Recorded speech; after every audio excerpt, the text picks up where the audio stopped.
صفحہ نمبر 28،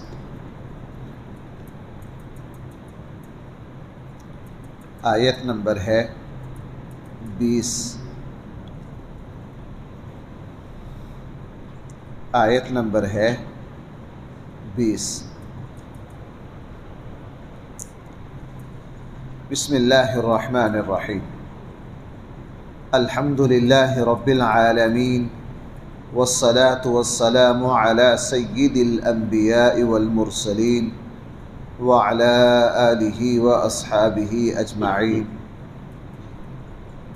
اما بعد فاعوذ باللہ من الشیطان الرجیم۔ بسم اللہ الرحمن الرحیم۔ الذين آتيناهم الكتاب يعرفونه كما يعرفون أبناءهم الذين خسروا أنفسهم فهم لا يؤمنون ومن أظلم ممن افترى على الله كذبا أو كذب بآياته إنه لا يفلح الظالمون۔ صدق الله مولانا العظيم۔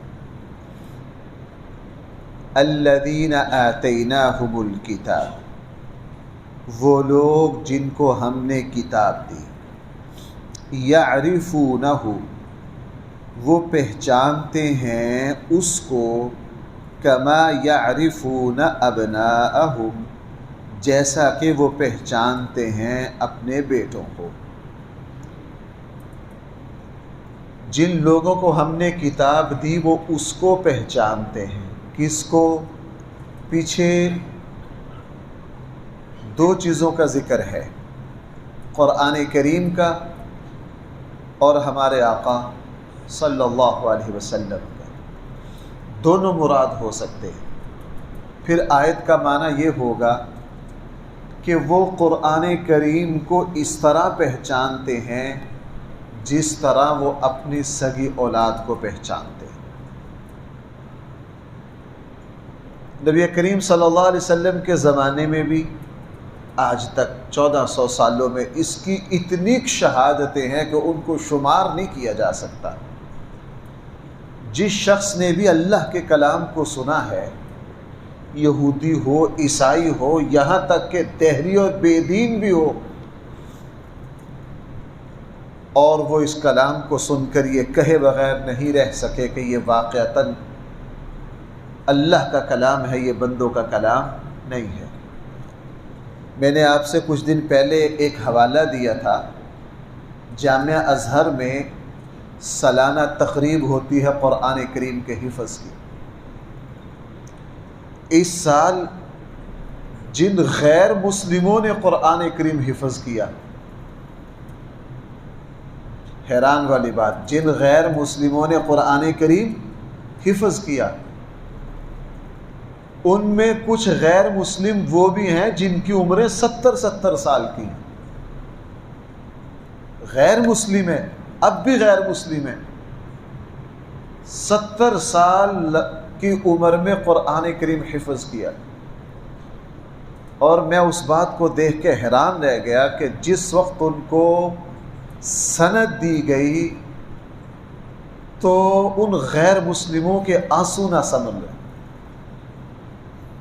اور انہوں میں ایک عیسائی عالم دین کا انہوں نے تعارف کروایا کہ وہ سرکاری طور پر ایک عیسائیوں کی بہت بڑی عبادت گاہ کے ذمہ دار ہیں۔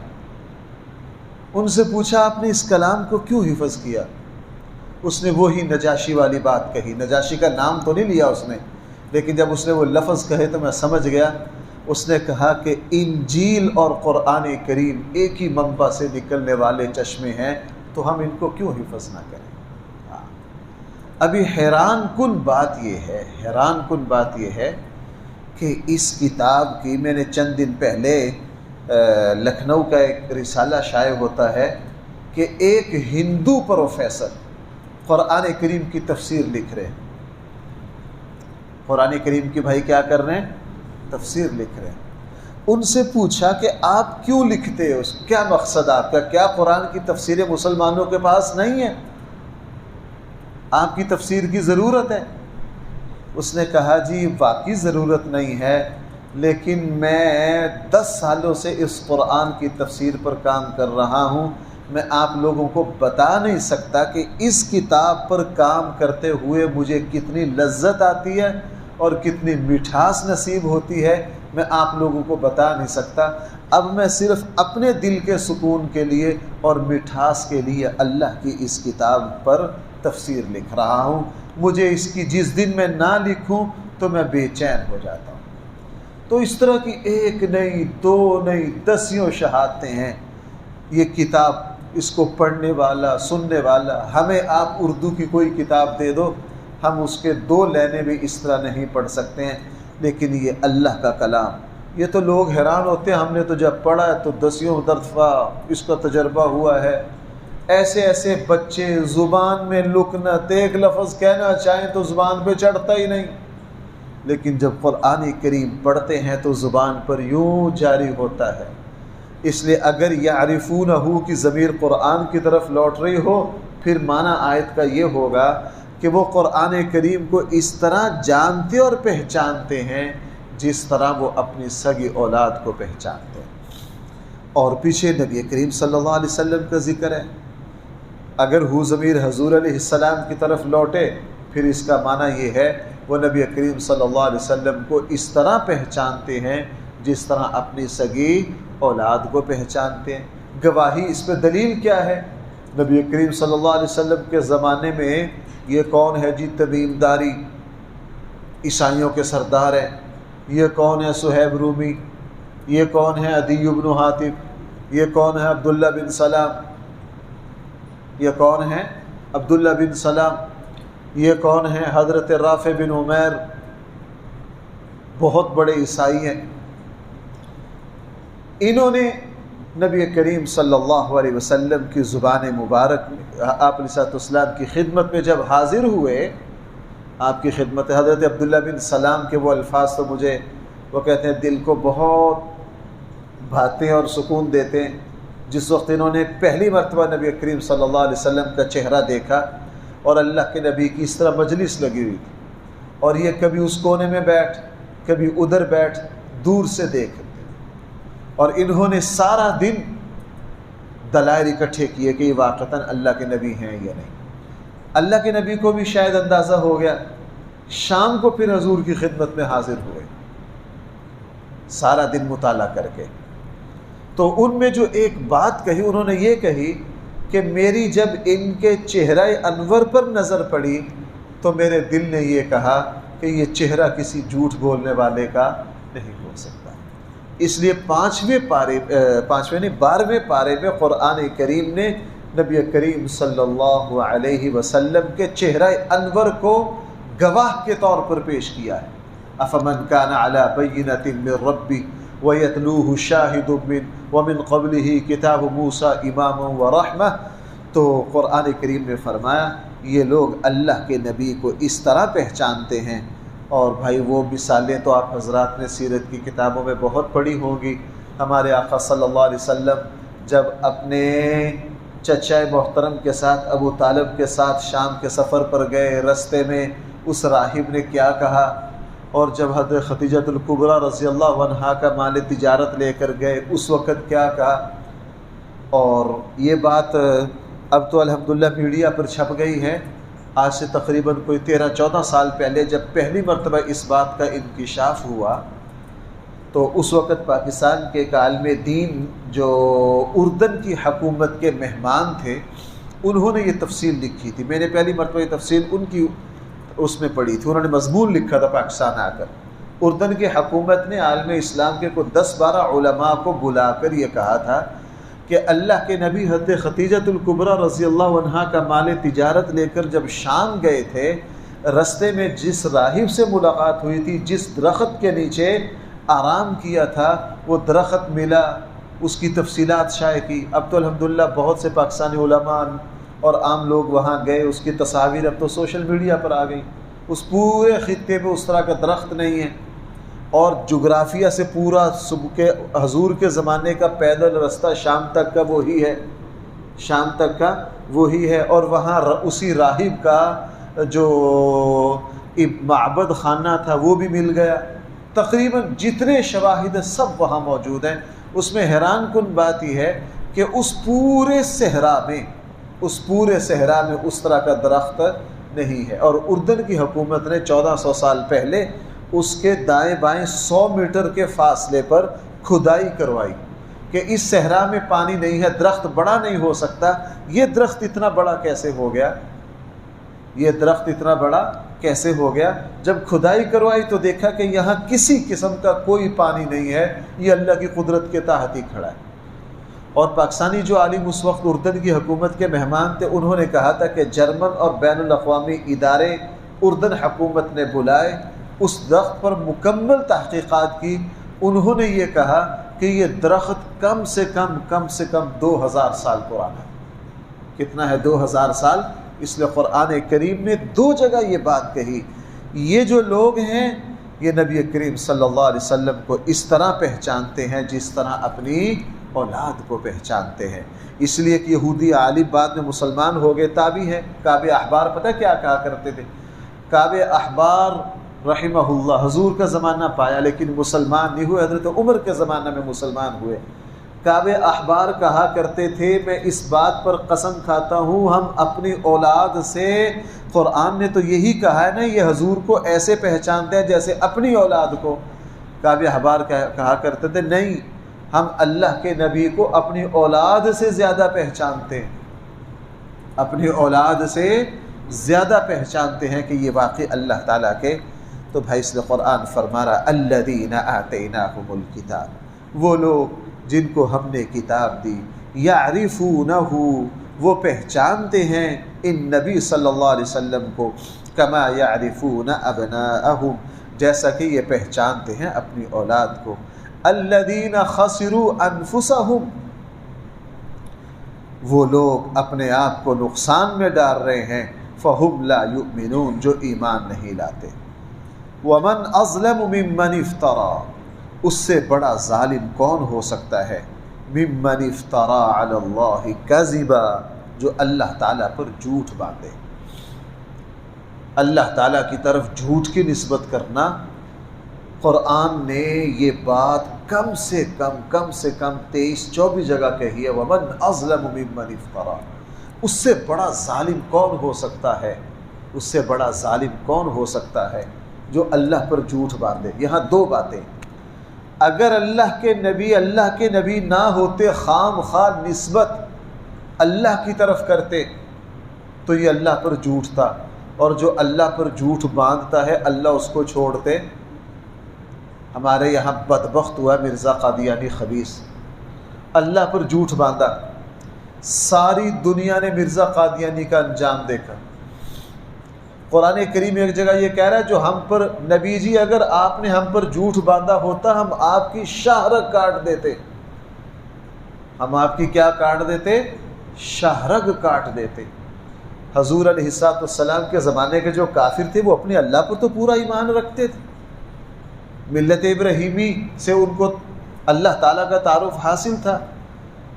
تو قرآن کریم نے فرمایا نالائقو، تم غور نہیں کرتے ہو، اگر یہ ہستی اللہ کی نبی نہ ہوتی، خام خواہ اپنے آپ کو اللہ کا نبی کہتی تو بھلا اللہ چھوڑتے اس کو؟ تمہارے سامنے جھوٹے مدعیان نبوت بڑے بڑے آئے، وہ ایسے ذلیل و رسوا ہوئے، میں بار بار عرض کر رہا ہوں ہمارے خطے میں مرزا قادیانی کا جو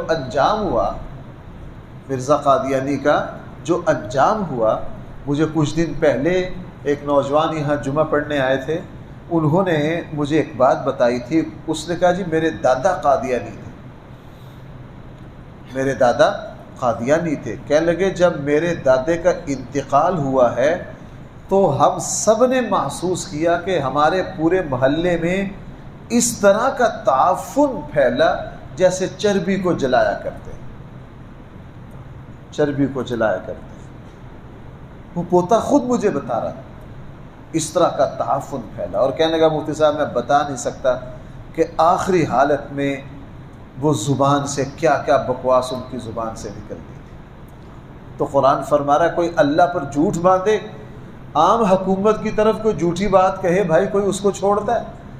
قرآن نے کہا ومن اظلم، اس سے بڑا ظالم کون ہو سکتا ہے، ممن افترا علی اللہ کذبا، جو اللہ پر جھوٹ باندھے، او کذب بآیاتہ، یا اللہ کی آیات کا انکار کرے۔ لیکن بھائی اس کا اندازہ مرنے کے بعد ہوگا کہ اللہ کی آیات، اللہ کے احکامات کا انکار کتنی بڑی سزا ہے اور کتنا بڑا جرم ہے۔ آگے فرمائے انہ لا یفلح الظالمون، یہ ظالم لوگ یقیناً اللہ کبھی بھی ان کو کامیاب نہیں ہونے دیں گے۔ وَيَوْمَ نَحْشُرُهُمْ جَمِيعًا، اے نبی جی آپ اس دن کو یاد کیجئے جس دن ہم ان سب کو جمع فرمائیں گے۔ ہم ان سب کو بھائی کیا کریں گے، جمع فرمائیں گے۔ ثم نقول، پھر ہم حکم دیں گے، للذین اشرکوا، مشرکوں کو ہم ان سے پوچھیں گے این شرکاؤکم، آج کہاں ہیں تمہارے 2 نمبر خدا جن کو میری خدائی میں شریک کرتے تھے، آج وہ کہاں ہیں؟ الذین کنتم تزعمون، جن کے بارے میں تم گمان کرتے تھے کہ یہ اللہ کی خدائی میں شریک ہے، جناب لاؤ۔ دنیا میں تو جھوٹے خدائی کے دعوے دار بھی ہوئے نا، فرعون جیسے بدبخت۔ جس حدیث میں ہے جس دن اللہ یہ پوچھیں گے میدان محشر میں ایسا دبدبا چھائے گا کہ انبیاء علیہ السلام پر بھی خوف طاری ہو جائے گا۔ اللہ کی ذات جب اپنی صفت جبار و قہار پر آئے تو بڑے بڑے کام جائیں۔ اللہ غضب میں پوچھیں گے کہاں ہیں، لاؤ میری خدائی میں شریک جو تھے میرے مد مقابل۔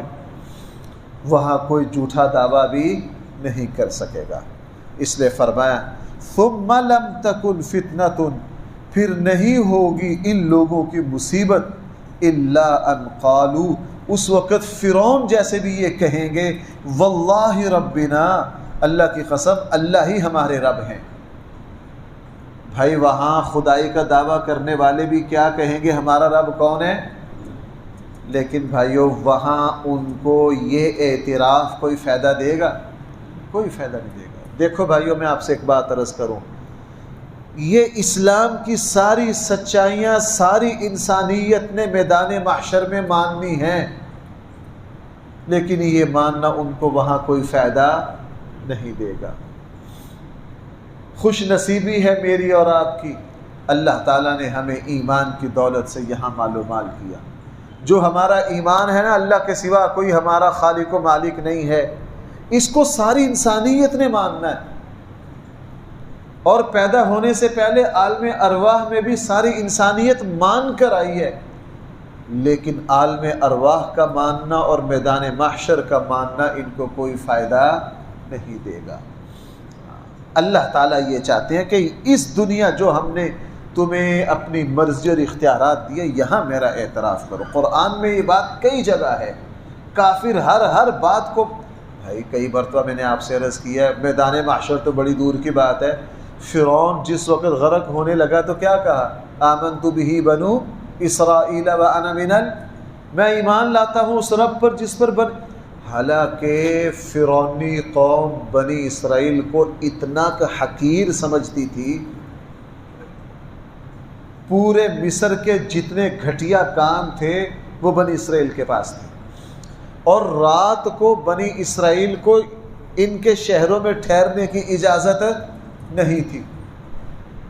اور یہ تو آپ سارے حضرات جانتے ہیں، 3 دور چلے ہیں موسیٰ علیہ السلام کے پیدا ہونے میں، اور موسیٰ علیہ السلام کی جوانی میں، اور موسیٰ علیہ السلام کے زمانہ نبوت کے قریب آنے میں 3 دور چلے ہیں، سال 1.5 سال کے، کہ ان کا کوئی بچہ نہیں رہنے دینا، ان کے بچوں کو قتل کرنا ہے اور ان کی بچیوں کو رکھنا ہے تاکہ ہم ان کو اپنی گھر کی نوکرانیاں بنا سکے۔ ساری بنی اسرائیل کی بچیاں جو تھی وہ سارا دن، یہ بھائی تھوڑی ذلت ہے، یہ تھوڑی ذلت ہے، سارا دن قبطیوں فرعونیوں کے گھروں میں کام کرتی۔